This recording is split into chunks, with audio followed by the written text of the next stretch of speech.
Mark and Paulette here, the two travelers in Mexico, and welcome to our menagerie of plants in Paulette's model wave. That's the Queen's wave. Thank you very much. The Queen's wave. So today we're going to talk to you about some questions that we've received and other questions people pretty frequently ask. And this is water, not liquor. That is water, yeah. The liquor might be coming later. Sparkling. No, sparkling water. That's what I like. So the first question is budget.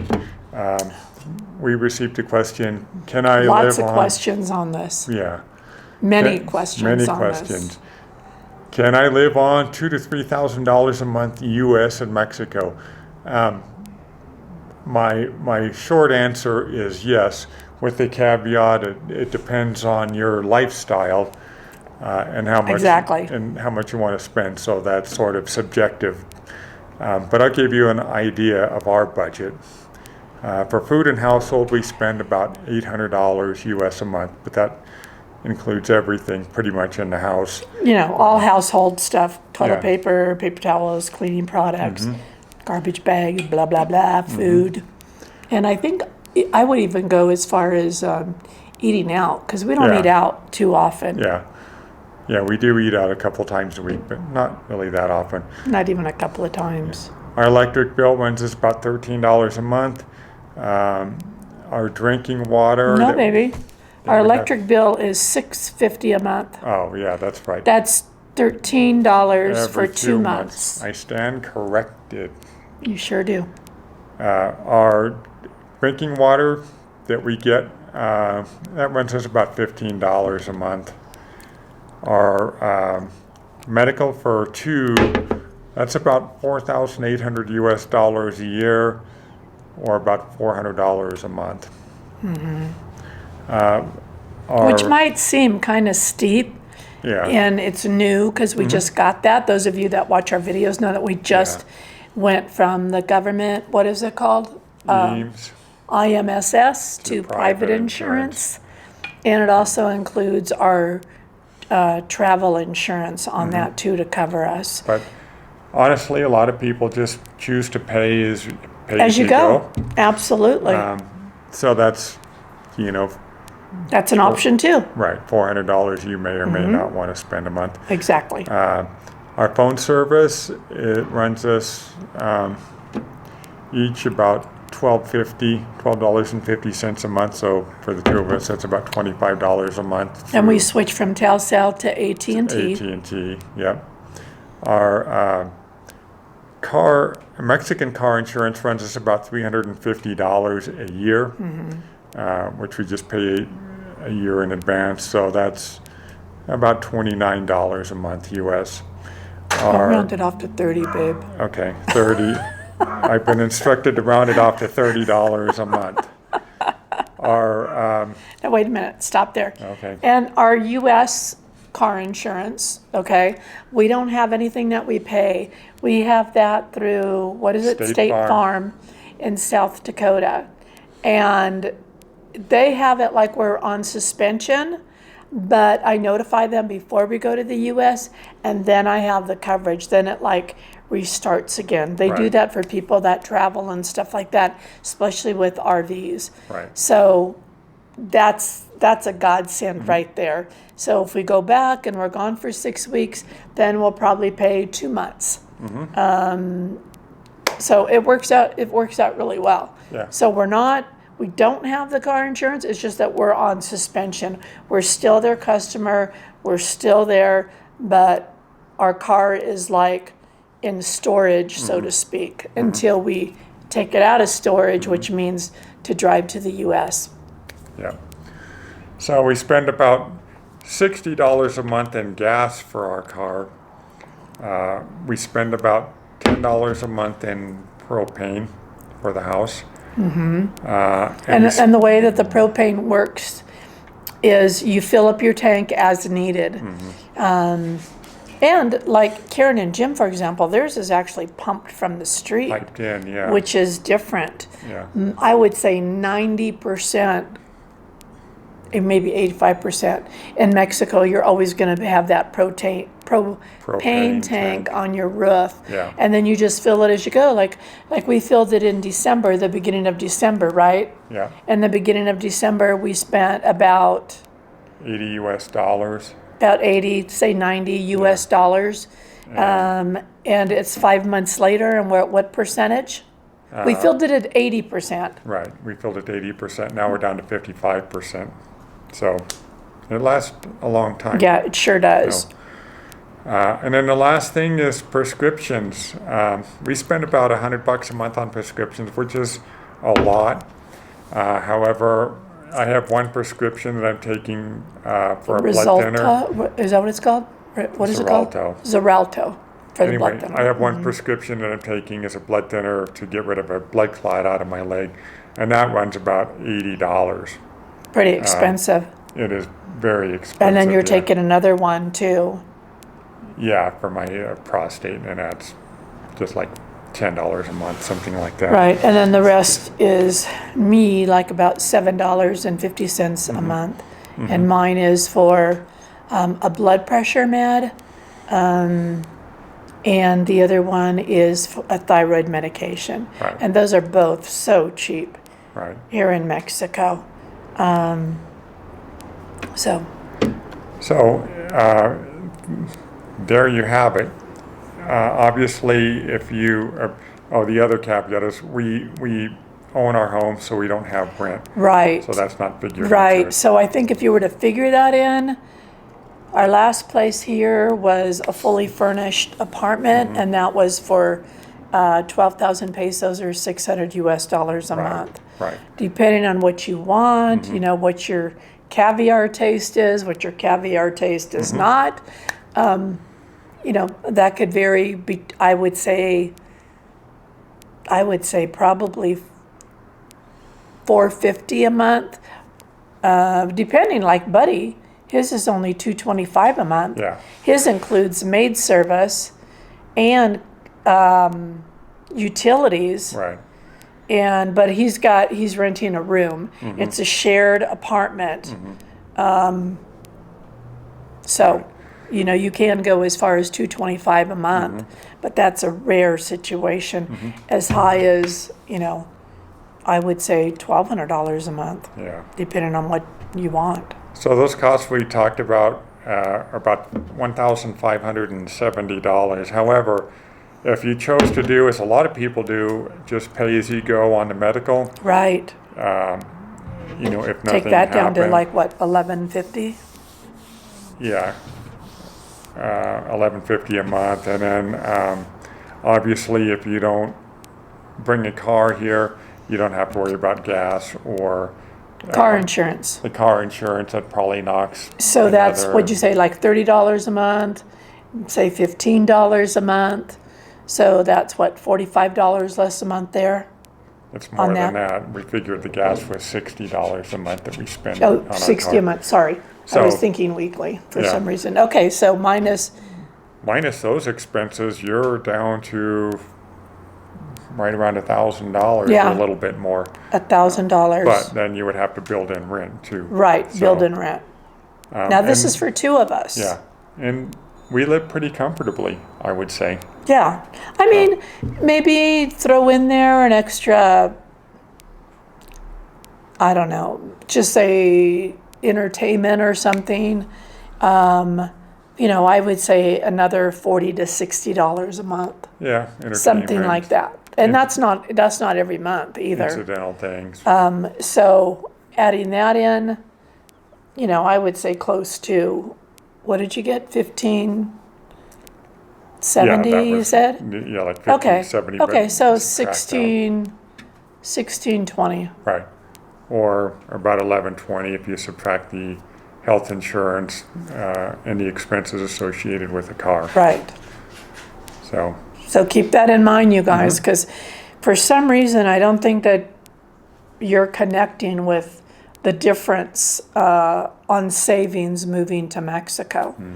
I mean, it's nothing like it's going to be, you know, wherever you're coming from, whether it be Tennessee, Sacramento, which is, Yeah. I mean, California, which is very high. That's where we came from.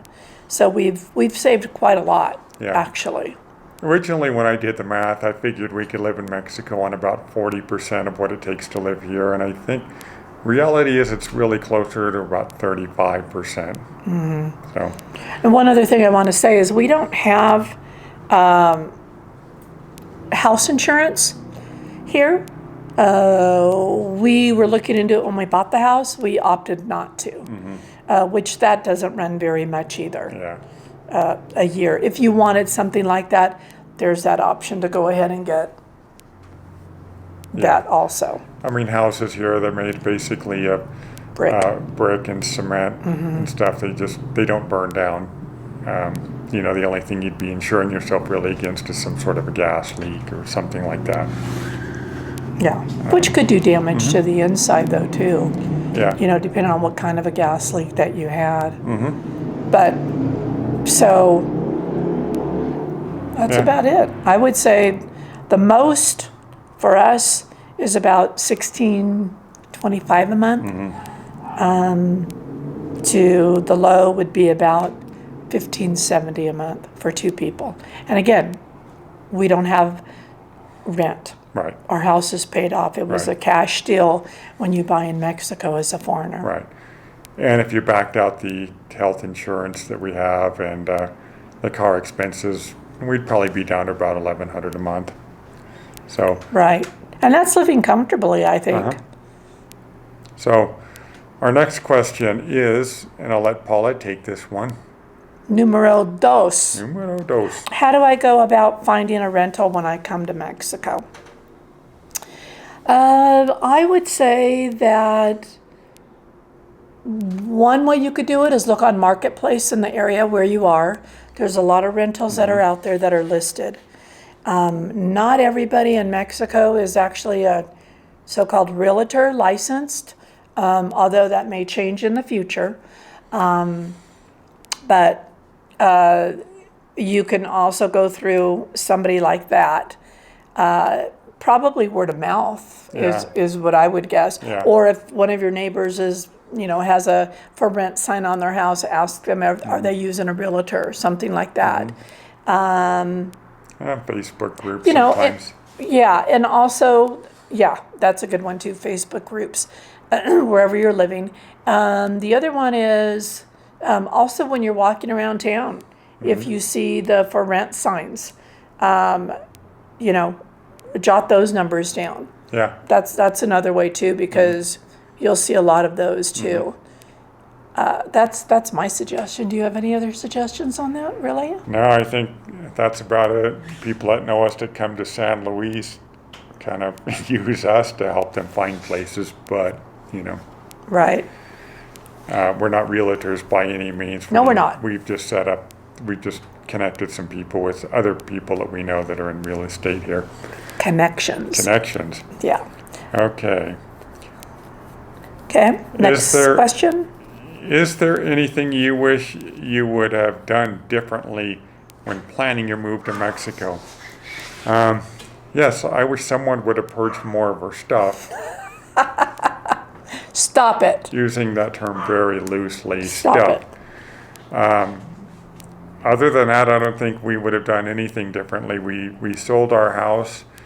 We started purging our furniture and stuff like that, Probably big ticketed items. Probably about a year out, we started. You think that purging. far? Yeah. Do you? Some smaller stuff. Mostly the garage stuff. Yeah. That was like, if you guys have a garage and use it as storage, you know what I'm talking about. Stuff that just gets stored in there that you don't use. That you never use, yeah. Yeah. Stuff that just stayed in a box from one move to the next. Right, exactly. And then we sold our house. We purged a lot of stuff. Sold our house. Wound up moving in with my stepson, her son, where we For a few purged months. some more stuff. Well, I did anyway. Someone not so good at it. Well, I think people just have more stuff than others. That's all. Yeah. It just means I'm more sentimental. Yeah. Or just like, I'm not a hoarder. Or just like to hang on I'm not to a hoarder. Stuff. So, yeah, I don't think I would have really, in the end, really done anything differently. Start purging about a year out. of course, if you have a house to sell, sell it, or do whatever you can do with the house, rent it out if My that's what you're suggestion, gonna if do. you're not in the country, I would sell it. Yeah, And right now is a good time to sell because everything is skyrocketed, Sky high. crazy. Everybody's moving. right now being April 23rd in the year 2022, if you're watching this later down the road.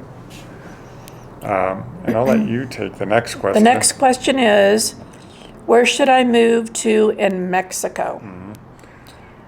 That is very subjective. Yeah, First of all, have you been here? And where have you been that you like? Do you keep coming back to those areas? If you've never been here, start watching YouTube, I think, in areas that you're interested in. That's my suggestion. And, do you want the beach? Do you want Right. the humidity? Do you want the mosquitoes? the heat. The heat? If you do and you're fine with that, then basically you've made your call. There's a lot of different places. There's Cancun, there's Playa del Carmen, Pretty much anywhere on the Yucatan Mazatlan. Peninsula. Yeah, there's so many places. Merida, If you like the cooler weather, Campeche. you're going to have to come up higher into the mountains, like where we live in San Luis. The lows here, from what I looked at on the weather website, lows in December, January are in the low 40s. Highs April and May, which is the hottest months of the year, into mid to upper 80s. Yeah, so I just think when people ask, because so many people ask that question, where should I move to in Mexico? What I always say is boots on the ground. Yeah. Come here, check out an area, go to Mazatlan if that's a place. Stay there for a couple of weeks. Stay there less, stay there for a week. See what you think after a week. If you're not sure, stay there for 2 weeks. And then move on to somewhere else that you've got on your list. Yeah. But you got to have a list, I think, to narrow it down. You got to have something, I think. Don't you think, honey? Yeah. Yeah, you've got to have something. You can't be so wide open. You got to know, do you want the cooler climate? Do you want the mountains? Are you a mountain lover? Are you an ocean lover? Yeah. Yeah, I think that has a lot to do with it right there. Do you want, like I said, there's Puerto Vallarta, Mazatlan, Cancun, so many places that are by the ocean. But also know that a lot of those places might be a little bit more expensive because they're more touristy areas. Yeah.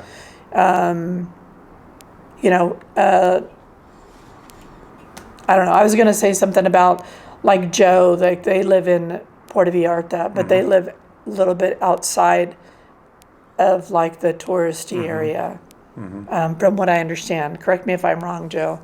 But I think that you guys live more on the outskirts a little bit, which you can always do, Yeah. I say do your research, get a notepad, start making notes, start watching YouTube, and narrow it down. Right. And figure out what climate is best going to suit you, Yeah. and then go from there.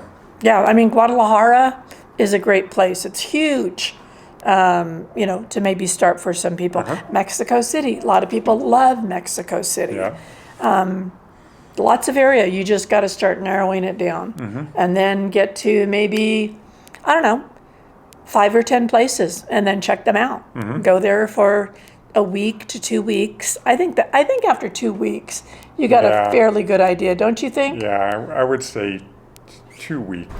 So while Mark's working behind the camera, and we let Fiona outside, put her dog bed down here, what I wanted to say is I think that after about 2 weeks, you have a pretty good idea if that's a place that you want to travel back to or not. Because what I was trying to say was the first week, you might think it's all glamorous and whatever, and it's new. But maybe after the second week, it might tell you a different tale than what you thought at the beginning. Yeah. So, what's the next question, babe? Banking in Mexico. It's different than banking in the U.S. We actually got a bank account set up in Mexico, but not without some work, and and actually having our account canceled once, and then we had to go and reestablish it because the particular bank we use would not let Paulette be on the bank account because she's a temporary resident and I'm a permanent resident. That was through HSBC. Right. So they closed it without notifying us. Yeah. You want to get out of there. We eventually Come here. we went back and got a bank account just in my name, which seems to be working fine. And we use that mainly for purchasing stuff on certain Mexican websites that do not accept a credit card issued in the United States. And it's really about the only thing we use it for. Right. Other than that, to do a lot of our banking, we have a Schwab account. Schwab, which we go to an ATM. That's a Maddie thing. Yeah. If you watch Tangerine Travels. Well, if you watch From Maddie before. Gold now. Maddie Gold. Yeah. So we actually have a Schwab account, which allows us to decline, or they reimburse the transaction fees. And then always when you're going through the menuing, you want to decline the conversion Yes, fee. you do. Because it doesn't help you in any way. Just some other company gets to make a little money off Yeah, of you. and you're still going to get your money out of the ATM. Yeah. Not a problem. Just always hit that decline conversion. And then another way some people handle it is they have a Wise account that used to be called TransferWise. And they just wait till the peso to dollar value is pretty good in their favor.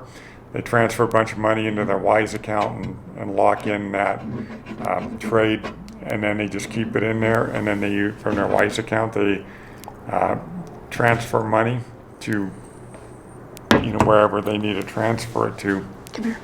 Lay down. And so that works out pretty well for some people too.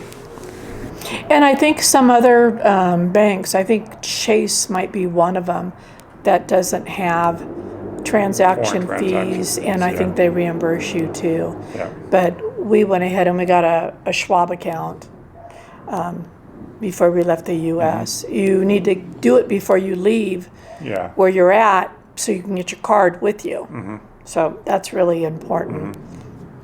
Although I do hear some stuff that they are slapping down on people when they see that you're in a foreign country, but I don't know how true that is. Yeah. I don't remember where I heard that. We just notify Maybe our that was banks. Jordan. I don't know. We just notify our banks that we're in Mexico because a lot of them will want to be notified that you're in Mexico. Otherwise, they'll think it's a fraudulent transaction. Right, and you have to do that every year just about. Come here, Fiona. Come here. All right, Paulette, I'll let you take the next question. The best way to do mail service, I say a mail forwarding company. We did ours through, what is it called again? America's Mailbox in South Dakota. In South Dakota, right. We did that. You can use maybe a family member, a friend. I know people that do that also. And it is pretty expensive if you need to have stuff sent to you from your mail forwarding company. Mail forwarding companies, you'll pay a fee. I don't know. Maybe we got screwed on what we're paying. I don't know. But it can be anywhere between $200 a year plus. And that includes them. Oh, no, we have to pay extra for scanning. Yeah, they scan the front of the envelope so then we can, and then we can actually look at the front of the envelope and then decide whether we want to have the content scanned or not. Right. He goes into our mailbox account and he can see what's sitting in there, what they've scanned the front. Yeah. And then if we want them at that point to open it and to scan the inside, then what do they charge for that? Do you remember? $2.60 a scan. A scan, and how many pages is that? That's not very many. Up to 10. I question that. So it's expensive, but we hardly have anything sent to us anymore. Yeah. I mean, even when we just did our taxes, we had our accountant go ahead and email us the documents, that was and all through email. And then he went ahead and emailed us the form that we had to sign, and so we sign it, scan it back. It's pretty simple. Yeah. And as you're gone longer, you should have less and less mail. Yeah. You'll find that a lot of it is just junk. Yeah. The best way to do mail service in Mexico, really the mail service is kind of sketchy here. Most people do either, if you really need to send something to the U.S. or receive something, most people either do DHL or FedEx. And that's a pretty good guaranteed way to get the mail you're hoping for, or to send a mail you're hoping to send. Right. Although I've talked in another video, Kathleen and Jeff did get like 2 cards sent to them, and it came a couple of weeks later, but they got it in their mailbox, and it wasn't driven over like ours was from Diane. Yeah, that Christmas card that showed up 5 weeks later. So that was the only piece of mail that we've got. I tell everybody, don't bother if you're sending anything. If you're dealing with time-sensitive stuff, FedEx or DHL is probably going to be the way to go here. Right, exactly. Next question. What did that say?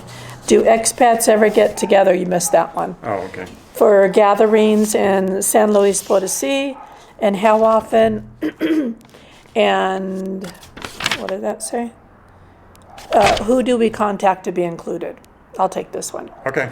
There is a lady by the name of Tara, and she heads up the IFC, International Friendship Club, in San Luis Potosí. For example, just here, that's all I can give you reference on because I'm not living there. And for 2022, for example, for one person to go ahead and join the International Friendship Club, it's 600 pesos, which is about $30 a year. For a couple, that would be 1,200 pesos, which is $60 a year. Take 2. Technical difficulties. Yeah. Again. So for a family, it's 1,500 pesos, which is about $75. And they do outings, dinner, maybe a barbecue, something like that. There are little fees that go on top of that also to attend. Like if you go to a dinner, of course, you're responsible for your own meal. If you go to a barbecue, there's some fees associated with that. They do not get together during the summer months because they figure a lot of people are traveling, vacationing, whatever. So they don't do it then. For us, we've been really blessed on having friends here that have moved. Jeff and Kathleen, Jim and Karen, Wayne, Buddy's here right now on a 6-month tourist visa.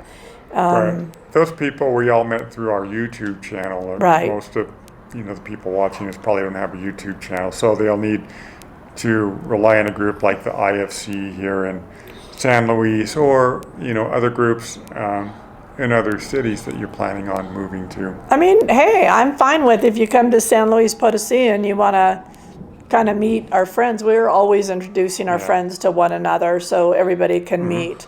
And if they want to do something with them or get together as a group, or our breakfasts once a week, whoever can make it, let me know. If you're coming here, that's 0 fee. You just got to show up. Yeah. Okay, so next question. Can you drink the water from the faucet in your new home? We advise people not to drink the water. Paulette likes to get the agua de mineral, but we also get the regular bottled water too, which is fairly inexpensive here. So we do not drink the tap water. Don't do it. Yeah. Don't. I mean, we do Huatuco, shower, I think. obviously, in it and stuff like that, but we try to limit our exposure. Isn't somewhere in Huatuco, Cindy and Fred said that you can drink water or something? Yeah. I don't know much about that because I don't live in Huatuco. I just visited once. Okay, technical difficulty number 3. All right, we're going to wrap this up because I don't want to go into number 4. Our personal opinion of the future of U.S. citizens, Canadians, whoever wanting to come into Mexico, with the migration to Mexico, with the regulations for temporary and permanent costs. What do I think on that? Do I think that they'll relax in the future? Because it's pretty high. Every year it goes up a percentage. It's been going up by 20% a year over the last couple of years at least. Right. We always recommend it, that even if you're thinking about getting residency here 2 or 3 years down the road, do it we now. highly suggest you do it now, because do it now. the qualifications are only going to go up in terms of financial. And the thing is, if you get your temporary, right, it's been a rule of thumb that if you renew it for 3 years before it expires after the 1 year, because you only get 1 year the first on temporary, when you go into permanent, after you renewed it for those 3 years, before those 3 years are up, you can go into permanent, and there's no financial checks. Your first financial check was qualifying. That's the way that it's been for years, okay? Subject to change, maybe, okay? But I always suggest, don't wait 2 or 3 years down the line. Come to Mexico, start your stuff wherever you're at in the United States, Canada, wherever. Start it there. Come here, take care of it, get to your temporary or your permanent. You can leave once you have it. You can go back to the States. It's not a problem. So that's my suggestion, because you just don't know what the future is going to hold on the requirement. If you have any questions on what we're talking about on the temporary, permanent, whatever, you guys can leave comments on the YouTube. If you haven't joined our Facebook page, there's a lot of information that's there. And we posted what the requirement was for 2022 on our Facebook page, also known as the Two Travelers in Mexico. Do I think it'll relax in the future? I honestly have no idea. Do I think it's hurting Mexico for people not being able to come over here? Maybe, but I think that the tourist industry is still fabulously high on what they're bringing in on tourists each year. But that's the tourist industry, and not, tourists aren't having to qualify for residency. No, but it's still income coming to Mexico. I'm talking about, with the financial situation, the finances of people that help support Mexico when they're on vacation here helps tremendously. I don't know the answer to that. The way that it's going up every year, like I said, get down here as soon as you can, start the process in the U.S., finish it here in Mexico, and then go back. Okay, if you need to come back before that year temporary is up, get it for 3 years, and you can go back for 3 years. If you're permanent, you don't need to worry about that. That's not an issue. Okay, take 5. So I hope that I answered a lot of your questions, or we answered a lot of your questions that you have. These questions are very common that come in from a lot of our subscribers, and we just wanted to hit on them. If you have any other questions, leave a comment below on our YouTube channel. Also, go back and look at our previous videos. We talk about a lot of these questions from previous videos too. And as always, from the Two Travelers in Mexico, I'm going to wrap it up before we do a take number 6. As always, what she did. Bye, guys. Bye. Queen wave, queen wave. Queen wave. Hey, no, that's not queen. It's like the, well, you just said you were. I said not a queen. Not a queen. Bye, guys. See you in the next video. And see you on our Two Travelers in Mexico Facebook page if you decide to join that group.